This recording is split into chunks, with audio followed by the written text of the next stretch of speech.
Hi everyone, so in my today's video I'm going to show you how to make dal khichdi tadka with salted lassi and mango pickle. So to make khichdi we need moong dal and short grain rice. Wash it and soak it for 30 minutes. And that's how it looks like it. On the side we are doing tempering with some oil, mustard seed, cumin seed, asafoetida and curry leaves. Now in the rice we are just going to add salt and turmeric and our tadka. Now everything is ready.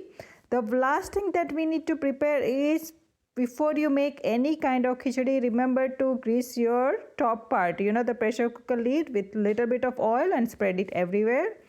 And same thing you do it on the edges of the pressure cooker, just like I'm showing it on the video. I'm using the spoon to spread some oil, this way it doesn't splatter outside when it boils, okay?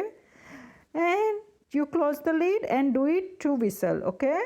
In 2 whistles our khichdi should be ready.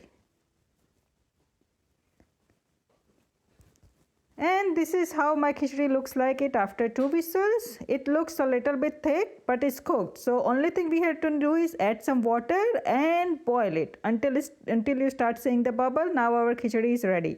Now to make the salted lassi, we just need to get 2 tablespoons of Indian yogurt, salt and water. That's all we need. So when you take out some yogurt, make sure you stir it a little bit so that they are not lumpy. Now add salt and water and our salted lassi is ready to go. To make fresh mango pickle, I'm just using some fresh mango and some pickle masala that I got it from the Indian store and little pinch of oil, okay? I'm using 1 teaspoon of oil, stir it. So you can use it instantly, that's how I did it, or you can leave it in the fridge and take it out as you need them. It can stay in the fridge for up to 4 to 5 days, okay? Make sure you close it tightly.